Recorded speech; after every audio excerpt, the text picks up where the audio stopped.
It's a Fun Word Daily. Adam Collins and Jeff Lemon for Westfield, London and Westfield, Stratford City. More extra, less ordinary. A wet Old Trafford. One session, 30 overs, 30 seconds. You tell us. 1 over per second. Didn't think we were going to get on today. That would rained all through the morning. We got on at 2:45 p.m. Australia 4 for 113. They were in some strife if another wicket were to fall, but it didn't survive. Mark Wood, Labuschagne and Marsh batted through about 15 overs before England were told they could only bowl spin. No pace allowed. Labuschagne goes on to a test century, his second overseas. He's out cutting for 111. The only wicket to fall today. How many overs will they have to face on Sunday? Good question. Apparently there's a yellow weather warning for Manchester tomorrow, which is a thing.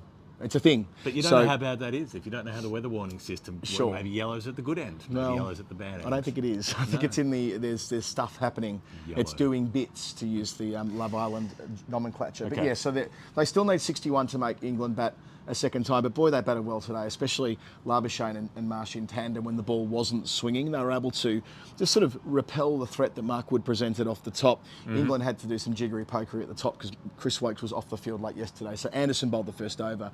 And you would think the two freshies from Leeds, Wood and Wokes, would have been perfectly positioned to prize out a couple, but they couldn't. And the overnight batters, Labuschagne and Marsh, went through the gears really well. They counter-attacked, they kept the ball ticking over, they kept knocking off the deficit, and by the time Marnus Labuschagne was done, it was his 11th test ton, second away from home, and his first of the series after getting a slew of starts. It clearly meant a lot to him. I went and watched his press conference before, and he's trying to measure that against how much it means to him to do it like this and do it this way and find that he's peaking at the right time against the fact that it could be in a losing effort. And if they get on tomorrow, it probably will be. Well, that's the thing. And he's not going to know if that century is actually enough. Sure. He's not going to know if getting out just past 100 means that he's not there tomorrow. They have to bat 4 hours across the day, and it ends up being too far short, and maybe if he was there things could be different, versus if they only get on for an hour tomorrow, then he's probably done enough to get them, or should have done enough to get them close enough, given that they've got Green and Marsh to resume, Carey to come.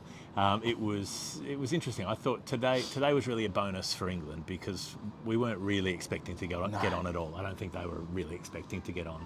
They got 30 overs at Australia. They managed to prize out a wicket. The runs kind of don't matter at this point. If they get enough play tomorrow to get the wickets that they need, then there should, it should be clear enough for them to chase 80 or 100 or whatever it is if they need to.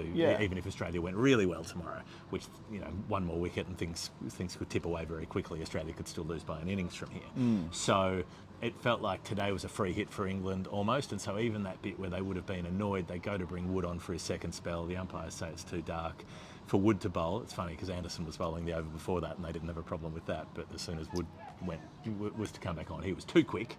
But then they could only bowl spin. You couldn't even bowl your less rapid seamers at that point, even though they had been operating before that. Nonetheless, England used that spin to get a wicket. It's all extra. It's all a plus for them from there. Yeah, I reckon they probably would have taken, obviously they would have wanted more, but from where they were when the ball wasn't moving, you're right, that ball they changed up to, and I might return to a little bit of that in Hall of Fame later, was swinging. Straight away, Anderson had two big induckers and it was going, and they're like, right, this is the time for Wood. Maybe we can get him moving it around at pace, and they could get two in a hurry, but yeah, the spin from both ends thing ended up probably playing a role in changing the energy of the session, because instead of Australia trying to play defensively, more or less defensively, they decided to try and score. Marnus going over the top and hitting 2 sixes over into the stand just near the new hotel to behind my left shoulder as we're recording this. And Moeen didn't bowl well again. He gave them too many balls to cut. So it just sped the game up a little bit, and that might have informed the shot that Labuschagne played when he was eventually caught cutting a glorious couple of arm balls from Joe Root as well. It's been argued, and Brat was making this point in a video I was doing with him before, that maybe he's got the best legitimate old school arm ball in world cricket at the moment, because it does swing. That was the beauty of the arm balls historically. It wasn't just that it went straight, it was that it would swing away in a classical outswing away, albeit with the off-spinner action. And he does that route. So, and the medium pace ball that caught the edge and Crawley couldn't take it and nearly took his head off. So that was a point of difference that helped England at a time when things were drifting and nothing was happening at all. The crowd was completely neutralised. Yeah, look, the crowd were like salutations to them today. They came down. Initially, in the first session, there was nobody out there.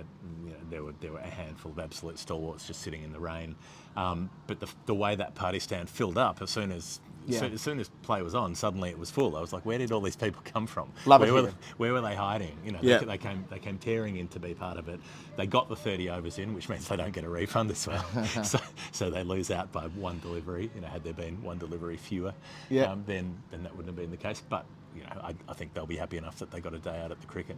I'm with you, by the way. Nod to the crowd here. They've been great the whole way through. I was talking to someone the other day who's been critical of the Manchester crowd at Old Trafford. Nah, they're great here. This is like Leeds. This is a knowledgeable. The Ashes hits different up north, Crowd. and I know that's a cliche, but when you're up in Lancashire and Yorkshire, it does feel like you're in Ashes heartland. You're in cricket heartland, and that does make a difference in terms of the way in what's acknowledged, what's not acknowledged, what they pick up on, and so on. So yeah, fair play to them today. So Mark Wood early, that felt like such a key point, and it felt like Labuschagne recognised that one over where he faces all 6 balls and he's ducking and weaving and dodging, and it's nasty and hit, Wood's bowling, terrific pace again right from the get-go. Had the accuracy there as well. There wasn't so much of the leg side stuff. There were balls that Labuschagne genuinely had to get out of the way of, and he just sort of seemed to endure that. He was just going, must breathe my way through this and all will be well after 4 overs when he'll go away, which he did. And then at the other end, you've got just that point where Marsh lays into Chris Wokes and hits a couple of boundaries there. It's like they're saying, well, okay, we're not just going to sit here and take it. We are going. This will be a contest. We are going to play.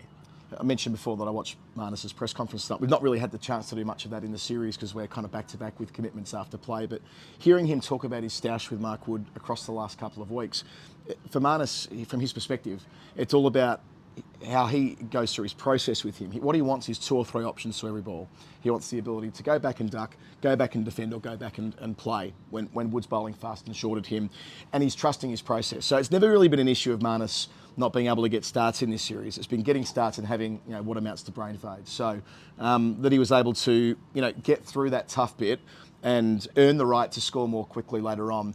That's kind of an old-fashioned, well-paced innings for mine. That he came out and got a chance to raise the bat and make a ton in a modest fashion. It wasn't sort of an exuberant ton celebration that we're conditioned to in the modern game. It was quite subtle. He did take his helmet off, but about 30 seconds after, acknowledging his teammate Mitchell Marsh at the time and so on, because he knows that it still might be, as we discussed before, in a losing effort. But yeah, I thought that was a really impressive performance, because if you're walking out under leaden skies when you don't think you're going to be batting, you think you're going to have your feet up all day playing cards, and you're thrown into the frying pan like that with the crowd completely energised and exercised. James Anderson bowling the first over. You're probably expecting the ball to shape around. It was a bonus for them that it didn't.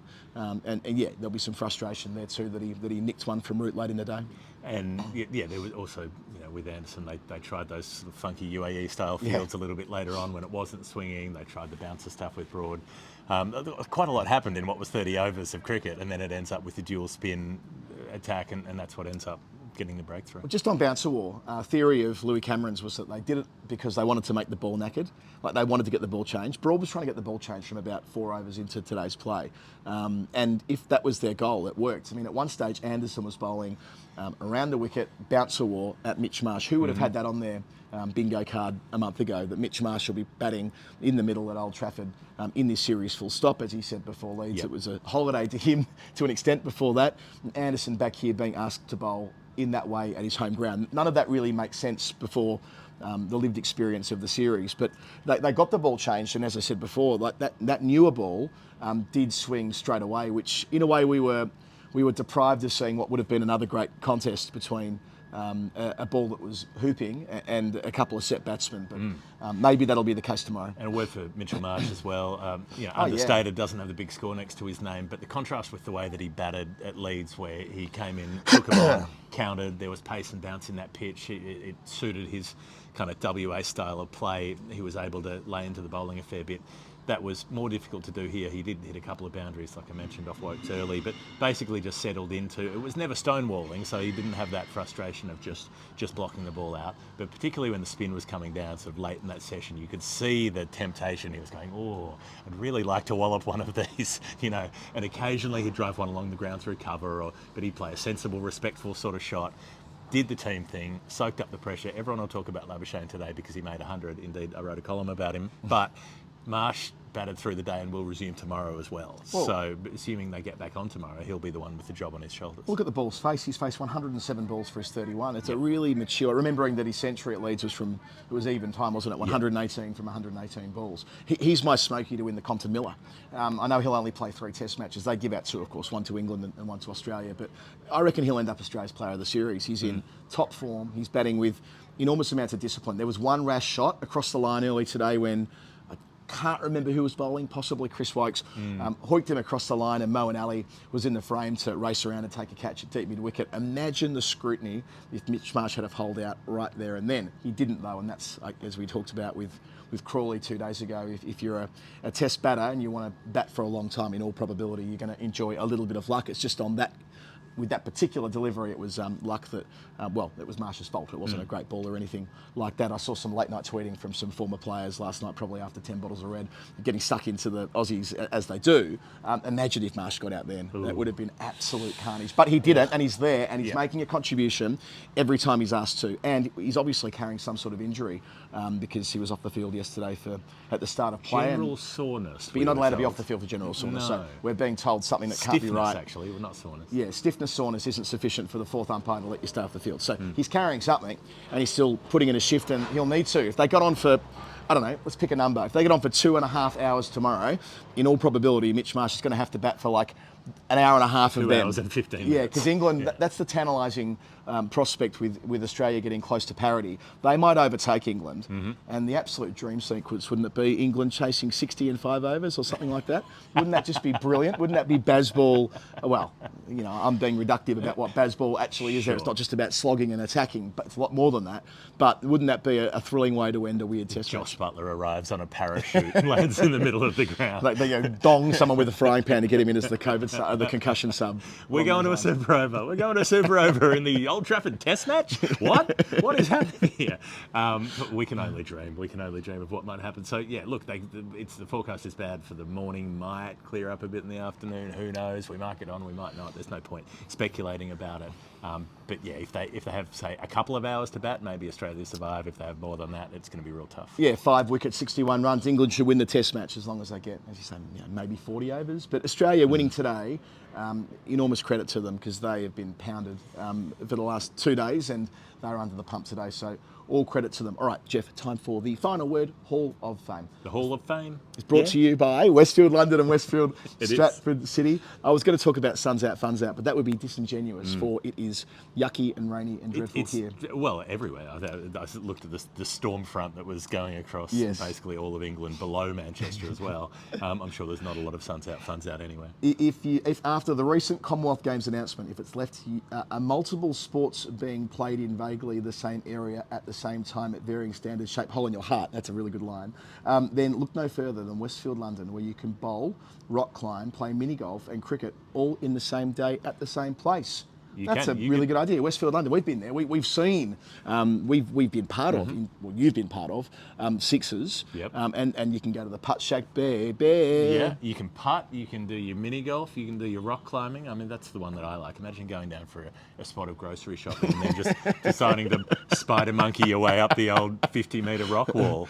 What's it when someone, is it the speed climb, belaying? Who's going to belay me if I've just done my... Yeah, isn't that a Captain Haddock thing? He's always going on about somebody belaying something. Yeah. But, so I did coverage of the sports climbing in the Olympics. Oh, yeah, I did it too. Guardian Live Blog, yeah. And had no idea how any of it worked and was just relying on readers to tell me what the hell was going on. But I misheard the thing that I thought the wall they were doing the speed climbing on was 50 metres. They were doing it in like 7 seconds. I was like, I can't run 50 metres in 7 seconds. Apparently I misheard it and it was 15 metres. 15 metres in 7 seconds. That's still very fast. I couldn't climb 15 metres in 7 seconds either. You probably couldn't run 15 metres in 7 seconds. I'd probably roll 15 metres in 7 seconds downhill fast. But the point is, if you want to be at, say, the next Olympic sport climbing, you better start at Westfield. What better place to start at Westfield London and Westfield Stratford City? More extra, less ordinary. My nomination's a simple one today, back to Marnus. When they've got the ball changed, he insisted on looking at it, which he did get a chance to look at. And Dan Cherney asked a fair question, I thought. Does that typify him as a player that he's willing to do the one percenters? From Labuschagne's perspective, he wanted to see the ball and get a good look at it because he believes that, and he's right, you look at a Duke's ball that's got a very shiny one side, not very shiny on the other, it's more likely to swing rather than the ball he was conditioned to, which was deteriorating. Right. This ball was dry and it had a shiny side, and what do you know? The first two balls swung, and he knew they were going to swing because he made sure he got a look at the ball. And he and Ben Stokes having a tete-a-tete afterwards. He doesn't care because he got the small little comparative advantage of knowing that it was a ball more likely to swing. So actually, good batting Marnus Labuschagne for insisting on seeing it, even if it did mean that he had to have a bit of a back and forth with the daunting England captain. I liked him arriving at the ground today carrying a big cardboard box with what I assume is his coffee machine in it. That's what I'm guessing, but I didn't know. It could be anything. Could be a puppy. I'm not sure. So before play, when it was tipping down, there were about 6 guys sitting up in the party stand, and they're all dressed in these kind of big brown square sort of outfits. And there was someone up there wearing some sort of hat. And we were sitting there going, what, like we're looking through binoculars, what are they dressed as? What's going on? No one could figure this out. Simon Burnton of The Guardian finally pings it. He's like, that guy's wearing a captain's hat and he's got a nice beard. He's Captain Birdseye and the rest of them are fish fingers. And they were sitting in the pouring rain for about an hour, just having the time of their lives, well before play commenced, just having the best old time, all by themselves in the party stand. So salutations to the fish fingers if you're out there. And my last one is Joel Wilson, after saying that England couldn't bowl Mark Wood because he was too fast and the light wasn't good enough, continuing to umpire in his sunglasses and then giving Marnus Labuschagne not out to one that he'd hit while umpiring in his sunglasses. I'm pretty sure Nitin Menon was wearing his sunglasses too. You're going to have to change your decision, Joel, I'm afraid, and we're going to have to make a decision to end it there. It has been the final word. He got the last one right, last ball of the session. And there was a drop catch too with Green at short leg we neglected to mention earlier, which could have changed the complexion of tomorrow. 61 runs is the deficit, 5 wickets for England to get. If the yellow warning means anything, then we could be stuffed anyway. We'll be here regardless. Warning. Westfield, London, Danger. Westfield, Stratford Ollie City. Robinson. More extra, less ordinary. Adam Collins, Jeff Lemon. Good night. Good night.